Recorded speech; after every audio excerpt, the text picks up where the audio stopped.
Palavra de Deus, que está registrada em 2 Timóteo, capítulo 4.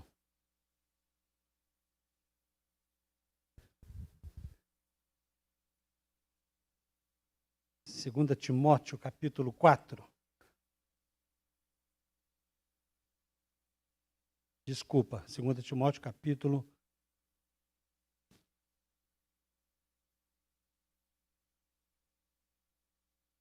3. O verso 16 e o verso 17. Diz assim a palavra do Senhor: toda a Escritura é inspirada por Deus e útil para o ensino, para a repreensão, para a correção e para a instrução na justiça, para que o homem de Deus seja apto e plenamente preparado para toda boa obra. Amém? Pai querido, aqui está a sua santa e bendita palavra que nós lemos aqui. Fala-nos através dela, nós te pedimos no nome de Jesus, que a nossa mente, o nosso coração esteja, ó Deus, amarrada a ela e que nós possamos aprender e apreender tudo que o Senhor tem para nós nesta noite, no nome de Jesus. Amém. Quem tem duas Bíblias aqui em casa, levanta a mão. Que bênção, hein? Todo mundo tem Bíblia. Quem tem mais de 5 Bíblias aqui em casa, levanta a mão. Ok. Quem tem 10 Bíblias aqui em casa, levanta a mão. 10. Eu tenho mais de 10. Tem que ter, né, André? A gente é obrigado a ter. Que preciosidade você ter a Bíblia à vontade. Quem tem Bíblia no celular aqui? Ó, que beleza. Que bênção. Quão preciosa é a palavra de Deus. Quão preciosa é a Bíblia. Um grupo de irmãos, creio que chineses, receberam algumas Bíblias que um missionário, se arriscando, entregou para aquele grupo. Dá uma olhadinha, é um vídeo rapidinho, acho que é 30 segundos. Preste muita atenção nesse vídeo desses irmãos, a reação deles recebendo a palavra de Deus.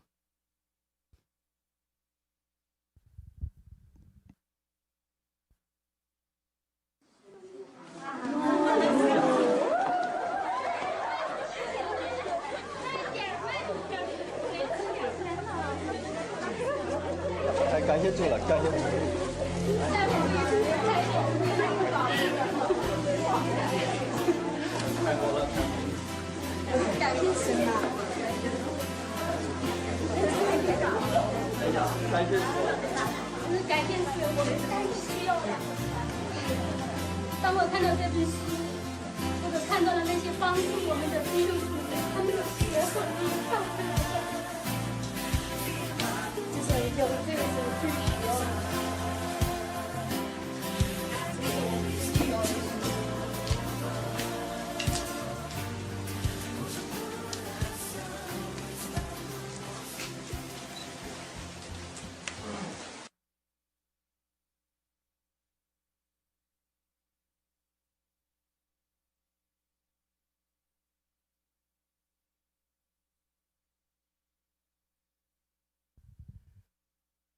Vou repetir porque estava desligado o microfone. Como é importante a gente ver a emoção que as pessoas sentiram ao receber aquela Bíblia. Cada uma delas foi assim um alvoroço, cada um pegando, é engraçado, eles cheirando a Bíblia, né? Beijava, cheirava a Bíblia, abraçava a Bíblia, porque, e como a irmã disse ali, era verdadeiramente o livro que nós mais precisamos. A palavra de Deus, ela é a inspiração que Deus deu a vários homens para trazer a revelação dele para a nossa vida. Quando nós lemos a palavra de Deus, nós estamos falando com o Senhor.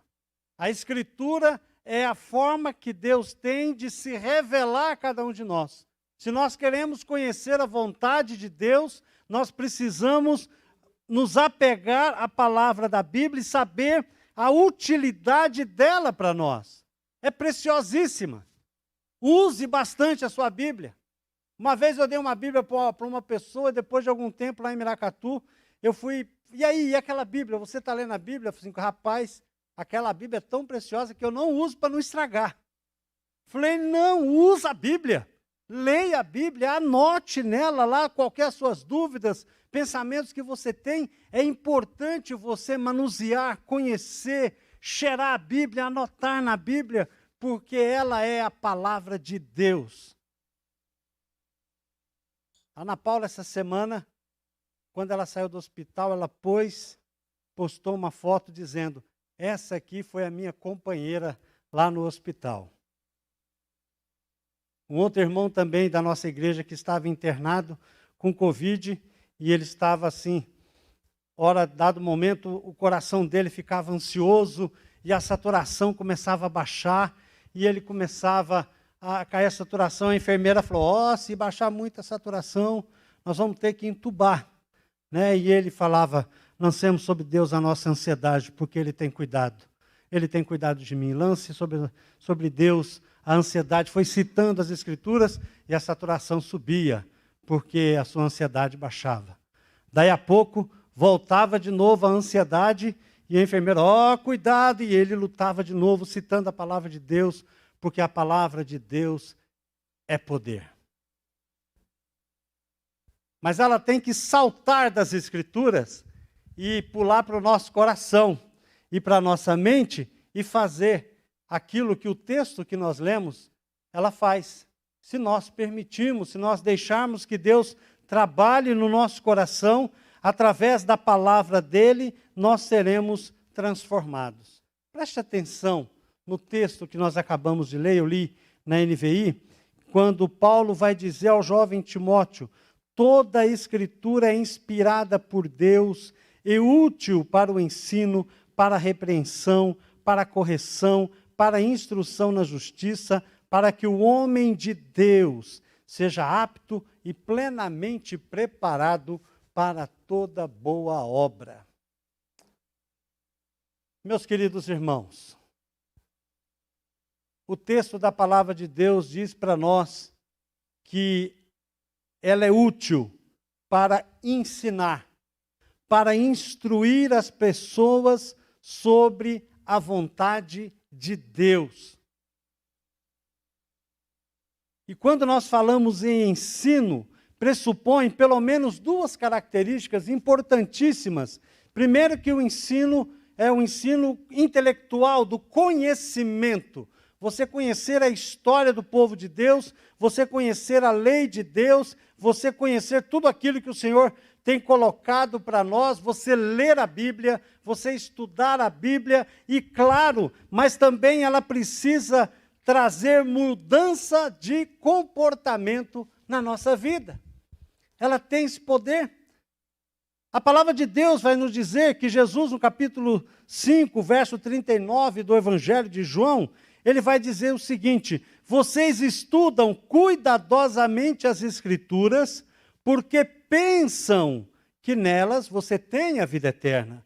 E são as Escrituras que testemunham ao meu respeito. E eu pensei, eu também leio a Bíblia, porque eu penso ter nela a vida eterna. Mas é importante nós notarmos que Jesus está falando para um grupo de pessoas específica. Aquele grupo não tinha o Novo Testamento. Aquele grupo olhava para o Antigo Testamento e tentava, através da religiosidade, através dos costumes, buscar ali, através do cumprimento daqueles costumes, de obter a salvação, obter o mérito para ter a vida eterna. Mas Jesus está dizendo o seguinte: olha, a vida eterna está em mim. A Bíblia aponta para mim. A lei aponta para mim. As promessas, os ensinos dos profetas apontam para mim. Eles testificam de mim. Então não basta apenas ter o conhecimento intelectual, mas é preciso compreender que toda a palavra de Deus, ela deve ser interpretada através dos ensinos de Jesus. Em outras palavras, a nossa vida, a nossa teologia, a nossa pregação, a nossa devoção, ela tem que ser cristocêntrica. Jesus tem que estar no centro. E quando nós aprendemos isso, nós começamos a observar a mudança de comportamento que há em nossa vida, que a palavra de Deus provoca. Quero convidar você a abrir a sua Bíblia aqui em Efésios capítulo 4. Efésios capítulo 4. Veja só o que vai nos dizer a palavra de Deus. A partir do verso 20, Paulo diz o seguinte: todavia não foi isso que vocês aprenderam de Cristo. De fato, vocês ouviram falar dele e nele foram ensinados de acordo com a verdade que está em Jesus. Quanto à antiga maneira de viver, vocês foram ensinados, olha só a transformação, despir-se do velho homem que se corrompe por desejos enganosos, a serem renovados no modo de pensar e a revestir-se do novo homem, criado para ser semelhante a Deus em justiça e em santidade proveniente da verdade. Veja só o verso 25. Portanto, cada um de vocês deve abandonar a mentira e falar a verdade para o seu próximo. Mudança de comportamento. Mais uma vez, verso 28. O que furtava, não furte mais. Antes, trabalhe. Mudança de comportamento. Nenhuma palavra torpe saia da boca de vocês. Mudança de comportamento. Mas apenas o que for útil para edificar os outros, conforme a necessidade, para que conceda graça aos que a ouvem. Verso 31. Livrem-se de toda amargura, indignação e ira, gritaria e calúnia, bem como toda a maldade. Mudança de comportamento. Sejam bondosos, compassivos uns para com os outros, perdoando-se mutuamente, assim como Deus os perdoou em Cristo. Transformação de vida. Quando nós recebemos a palavra de Deus, como palavra de Deus, quando nós nos humilhamos na presença do Senhor, nos submetemos à vontade de Deus, Deus transforma a nossa vida.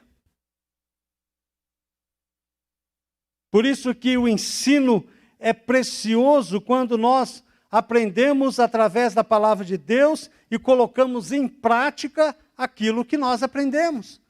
Não basta simplesmente você vir à escola bíblica dominical, aprender sobre a palavra de Deus, não basta simplesmente você vir ao culto, ouvir, achar bacana, legal, é isso mesmo, mas quando chegar amanhã, você não ter a sua vida transformada. Isso não adianta, isso não resolve. Mas o que resolve é a gente olhar a palavra e dizer: Senhor, tenha misericórdia da minha vida, eu quero fazer a tua vontade. Eu não sei nada disso, mas eu quero aprender do Senhor a fazer a tua vontade.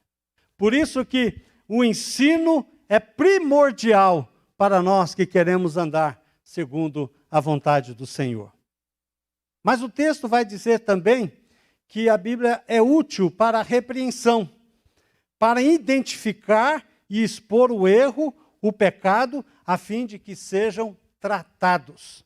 Repreensão não se trata de acusação, mas de chamar a atenção, é uma correção. Repreensão é um ato de amor. Ser amado não é ser apoiado incondicionalmente, mas é ser repreendido nos momentos necessários e compreender que a correção, quando você aceita, você amadurece. É interessante que nós possamos observar que o mundo caminha de uma deturpação tão grande que hoje em dia os crentes dizem assim: em vez de julgar, você deveria amar. Mas esquecem que amar é realmente repreender. Se eu não tivesse repreendido os meus filhos quando pequeno, provavelmente eles pegavam um grampo de cabelo e enfiavam na tomada. Talvez nós falamos, deixa ele enfiar na tomada para ver se ele aprende. Claro que não. Nós repreendemos, nós corrigimos, nós disciplinamos como nós fomos disciplinados.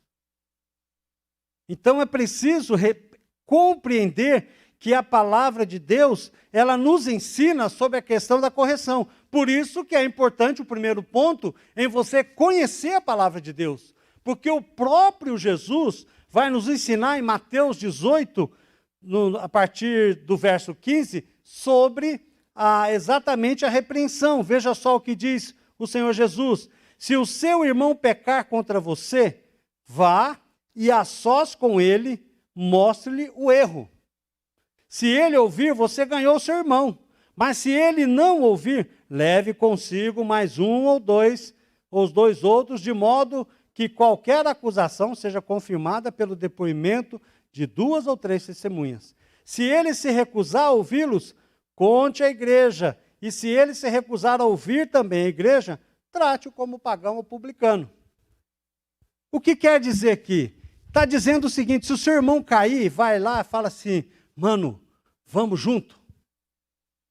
Eu sei que a caminhada é difícil, mas eu quero te ajudar em oração para que você possa se ajustar com Deus e nós possamos andar juntos na presença de Deus. Se ele recusar, irmão, vamos lá, vamos comigo lá, vamos conversar com fulano lá para que ele possa voltar para o Senhor. Se ele não ouvir, chama um terceiro, se ele não ouvir, chama um quinto.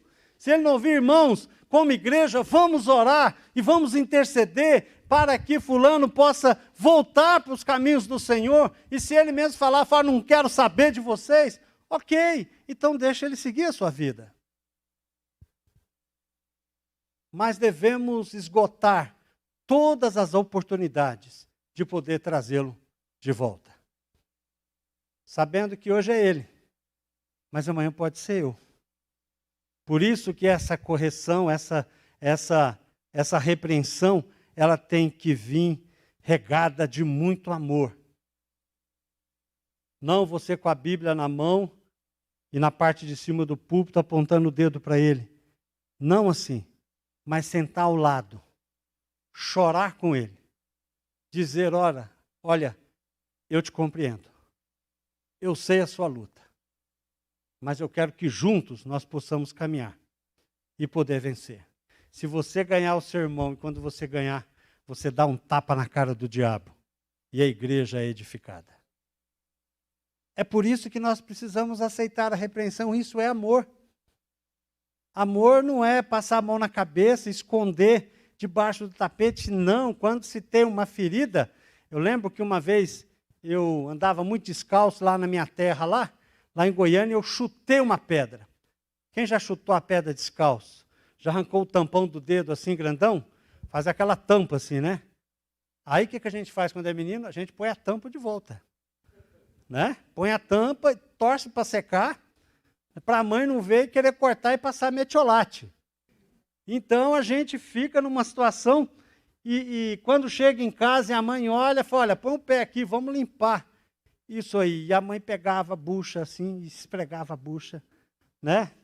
Você chamava Jesus de Genésio nessa hora. Tanto que doía. E passava metiolate e tal, mas sarava. Ferida tem que ser tratada. E dói, mas sara. Fica uma cicatriz, às vezes feia, mas ela está ali para nos ensinar. Poucos irmãos sabem, mas eu tenho uma cicatriz bem grande aqui no braço. Quando eu era menino, eu pulei no muro e fiquei pendurado por uma ponta de ferro.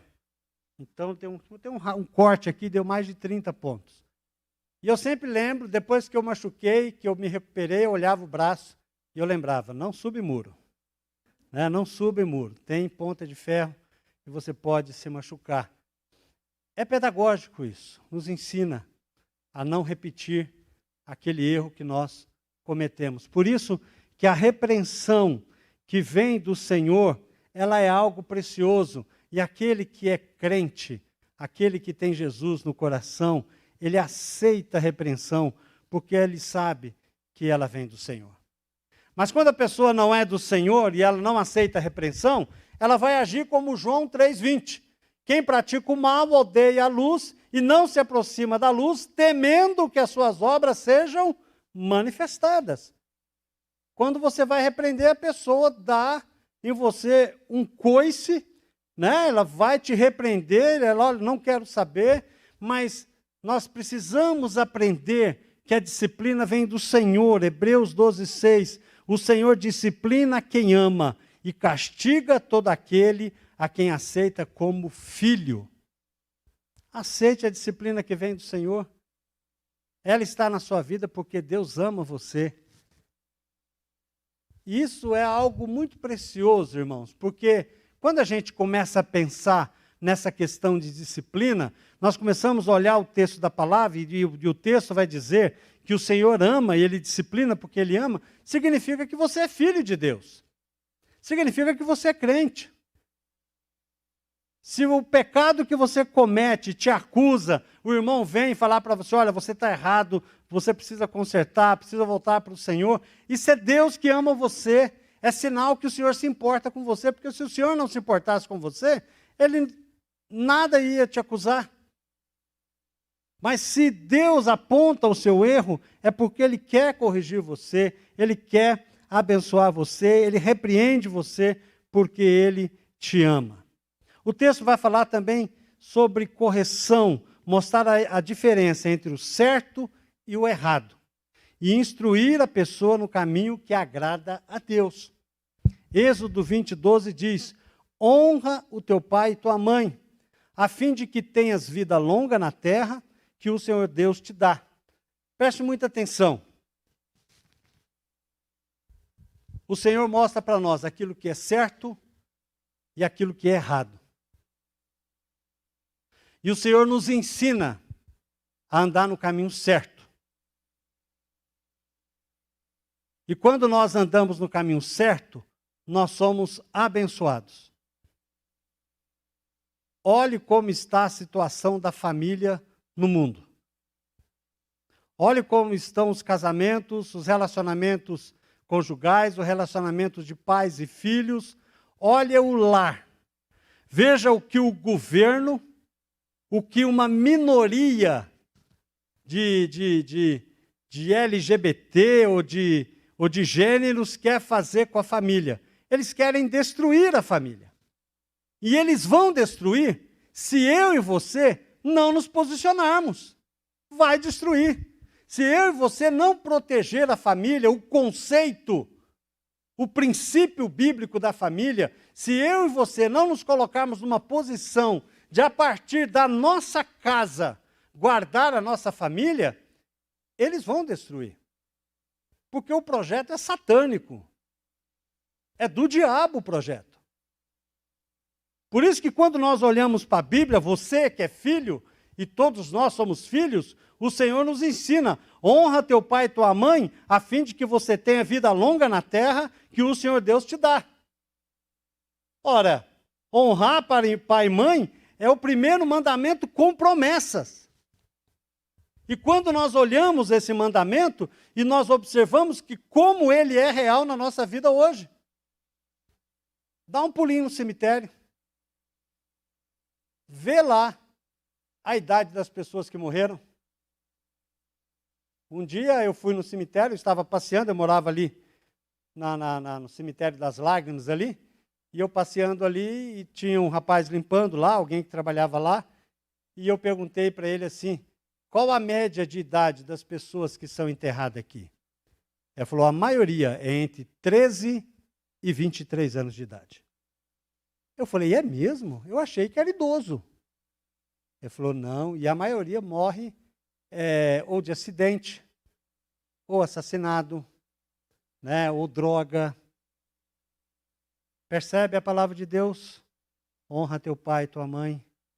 Lembra quando a sua mãe e seu pai falam para você assim, chega cedo em casa, não chega tarde, não ande com essas companhias. Se tem alguém que quer o nosso bem, é o nosso pai e nossa mãe. E nós devemos... E mãe, então, nem se fala. A gente sempre fala aqui que mãe é quase a quarta pessoa da Trindade, né? Porque mãe sente, ela sabe, né? Eu acho que tem algo especial que Deus revela para a mãe, assim, olha, está acontecendo alguma coisa. Eu lembro que eu fiz uma arte uma vez E eu saí de casa para fazer uma arte. Quando eu olhei para trás, minha mãe estava no meu calcanhar, em cima de mim. Me pegou no pulo. É verdade. E eu pensei, como que a minha mãe sabe? Porque mãe é mãe. E quando nós lemos a palavra de Deus que diz, olha, honra o teu pai e tua mãe, obedece o seu pai e sua mãe, escute eles. Dê valor a eles enquanto você tem. Eu não tenho nem minha mãe nem meu pai. E quem não tem sabe a falta que faz. Quando a gente é criança, a gente ignora. Quando a gente é jovem, adolescente, meu pai não sabe o que fala. Quando eles morrem, como faz falta meu pai, ele tinha razão. Então obedeça ao pai, obedeça à mãe. O segundo exemplo que eu quero dar sobre a questão de fazer a vontade de Deus, maridos, amem suas mulheres, assim como Cristo amou a igreja e entregou-se a si mesmo por ela. Efésios 5, 25. Querido, você tem que morrer pela sua esposa. Dar a vida por ela. É isso que Deus está dizendo. A esposa acabou de olhar para o marido e fez assim, está vendo? É isso aí. E é verdade, irmãos. É verdade. Dar a vida, atender a todas as suas necessidades, ver o que ela está precisando, amar a sua esposa, estender a mão à sua esposa, ouvir a sua esposa, conversar com a sua esposa, ajudá-la na criação dos filhos, ajudá-la na organização das coisas em casa, no casamento, se preocupar, passear com a sua esposa. Um pastor estava passeando com a sua esposa no cinema, numa quinta-feira, não sei, e encontrou com um membro da igreja. E ele assim, aí pastor, vi ir no cinema em plena quinta-feira, hein? Eu falei, irmão, vim trazer a esposa no cinema. E ele falou assim, e eu com um problema na minha casa. E o pastor disse, se você levar a sua esposa no cinema, talvez seus problemas se resolvam. Cuidar do relacionamento. Passear com a esposa. Atender às necessidades. Fazer tudo o que for possível, que estiver ao seu alcance, para que a sua esposa esteja feliz. Isso é entregar. É o que Jesus fez por nós na cruz. Dar a própria vida para a salvação da sua igreja. Mas tem para as esposas também. Efésios 5, 22. Mulheres, sujeitem-se aos seus maridos, como ao Senhor. Dia desse nós vimos na rede social o seguinte, moça foi casar, e na hora que o pastor falou, você está disposta a submeter ao seu marido? Ela falou, não. Eu não sei se casou, mas eu acho que aquilo foi uma deixa para ele cair fora. Eu cairia fora. Eu cairia, porque o pastor provavelmente deve ter falado para o marido, ame a sua esposa e dê a vida por ela. O marido pode pagar o preço, mas para a esposa não. Isso é mandamento do Senhor. Algumas pessoas falam assim, a Bíblia é patriarcal. Ela é patriarcal, sim. Ela é patriarcal. A Bíblia é machista. A Bíblia não é machista. A Bíblia não é machista. A Bíblia é preconceituosa. A Bíblia não é preconceituosa. Ela é a palavra de Deus. Ela é a palavra de Deus. E tanto homem como mulher deve submeter à palavra de Deus. É mandamento do Senhor. Pedro vai dizer que as palavras de Paulo, ele compara as palavras de Paulo com as demais escrituras. Paulo vai dizer, compreendam e aceitem que o que eu digo é mandamento do Senhor. É palavra de Deus. Mas algo interessante, porque quando as mulheres, muitas não aceitam, mulheres sujeitem aos seus maridos como ao Senhor, porque o marido não tem amado a sua esposa como Cristo mandou. Mas eu creio que quando o marido se dispõe a ser um homem de Deus e amar a sua esposa não terá nenhuma dificuldade de entender que o seu marido é o líder do lar. Ela não terá nenhuma dificuldade que quando a palavra diz mulheres sujeitas ao seu marido, Deus está dizendo assim, mulheres, amem os seus maridos. Esteja junto com o seu marido. Ajude o seu marido. E compreenda e entenda que ele é o líder do lar, como Deus o colocou. E juntos, andando dentro da vontade do Senhor, o casamento só poderá ser abençoado. Não tem outro caminho para o casamento. Fora disso, nós não podemos ser abençoados uma vez que cada um não faz a sua parte dentro do casamento para que então o casamento e a família seja uma família abençoada. Mas o quarto exemplo sobre entender a fazer a coisa certa está em João 14, 21. Quem tem os meus mandamentos e lhes obedece, esse é o que me ama. Se nós amamos a Deus, se nós declaramos que amamos a Deus, nós obedecemos a Deus. Nos submetemos à vontade do Senhor. É por isso que não pode haver nenhuma dificuldade em fazer aquilo que é certo. E o que é certo? O certo é ser reto de coração. E o que é ser reto de coração? Ser reto de coração é fazer a vontade de Deus. Bem-aventurado aquele que é reto de coração. Assim diz Salmo 32. Mas o texto que nós lemos vai dizer também que a palavra de Deus é útil para instrução na justiça, ensinar o caminho certo e fortalecer o indivíduo para que ele prossiga no caminho correto. Deuteronômio 6, do verso 6 ao verso 9 diz: que todas estas palavras que hoje lhe ordeno esteja em seu coração. E depois que estiver no seu coração, ensine-as com persistência aos seus filhos. Converse sobre elas quando estiver sentado em casa, quando estiver andando pelo caminho, quando se deitar, quando se levantar. Amarre-as como sinal nos seus braços e prenda-as na testa. Escreva nos batentes das portas de sua casa e em seus portões. Sabe o que significa isso, irmãos? Discipulado. Você tem que ser o discipulador do seu filho. Você tem que ser a pessoa que o seu filho vai imitar em tudo, a partir do seu caráter.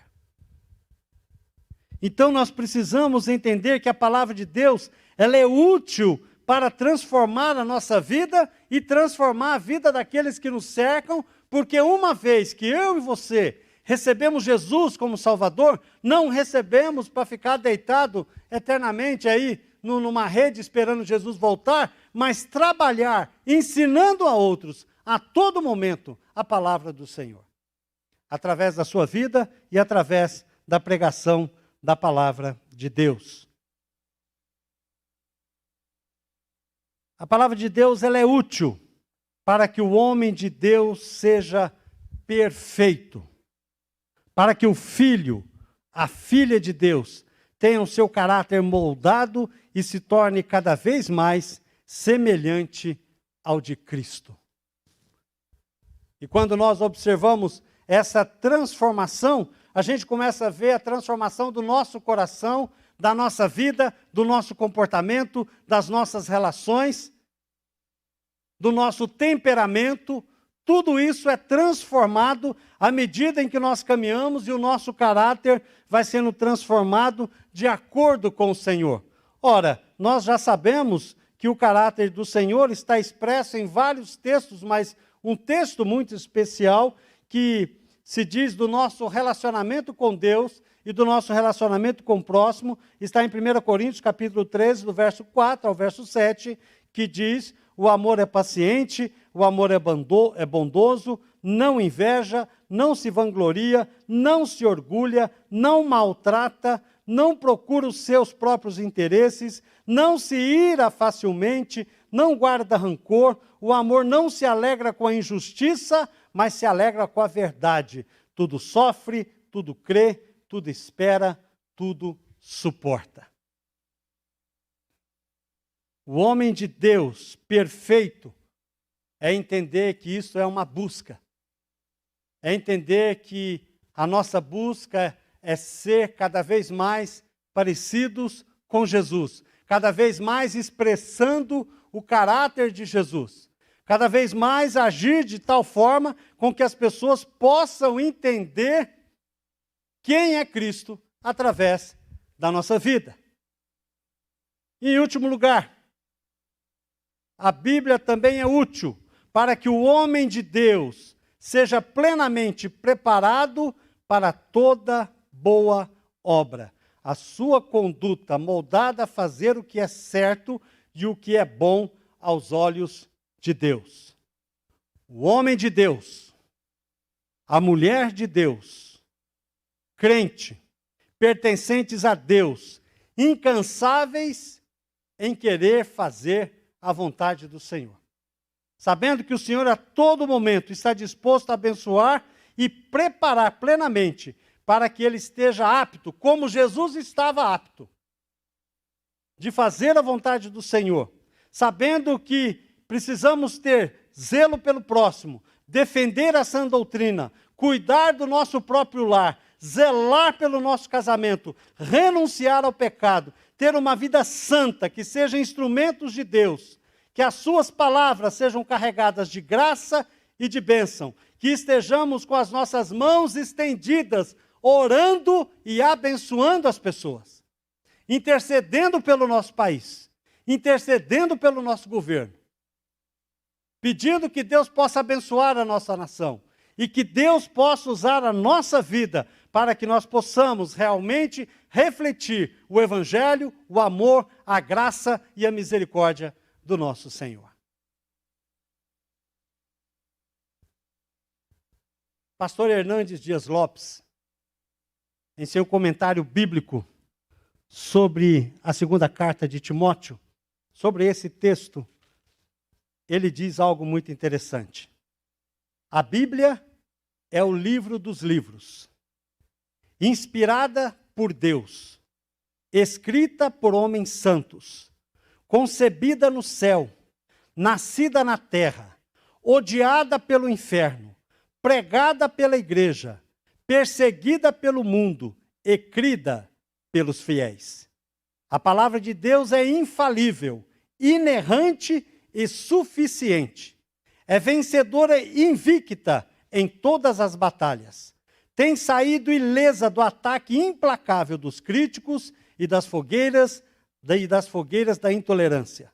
A palavra de Deus é a bigorna que tem quebrado todos os martelos dos céticos. Homens perversos se esforçam para destruí-la, queimá-la, escondê-la ou atacá-la, mas ela tem saído incólume de todas essas investidas. É viva e poderosa, é atual e oportuna, é a divina semente. Por meio dela somos gerados de novo, por meio delas cremos em Jesus, por meio delas somos fortalecidos. A palavra de Deus é a água para os sedentos, pão para os famintos e luz para os errantes. Por meio dela somos santificados e através dela recebemos poder. Ela é a arma de combate, o escudo que nos protege. É mais preciosa que o ouro e mais doce que o mel. Bendito seja o nome do Senhor pela sua santa e bendita palavra. Use todas as suas Bíblias. Compare-as. Durma com ela. Já pensou se você usasse a sua Bíblia como você usa o seu celular? Qualquer dia desse nós vamos fazer uma peça. Cadê a Margarete? Qualquer dia desse vamos fazer uma peça aqui, se nós usássemos a Bíblia como se fosse o celular. Como nós aprenderíamos e estaríamos próximos do Senhor. Que o Senhor nos abençoe e que o Senhor nos faça cada vez mais amar a palavra de Deus e entender que a palavra de Deus, ela não é nem antiga e nem moderna. A palavra de Deus é eterna. Amém? Vamos ficar de pé? Nós vamos louvar ao Senhor e eu quero orar com você neste momento. Pai querido, Pai bendito, muito obrigado pela tua santa e bendita palavra. Continua, Senhor, a nos abençoar, continua, Senhor, a nos guardar. Ó Deus, abra a nossa mente, os nossos corações, para que cada dia mais nós possamos aprender da tua palavra e possamos viver aquilo que o Senhor tem para cada um de nós. Nós te louvamos agradecidos, no nome de Jesus. Amém.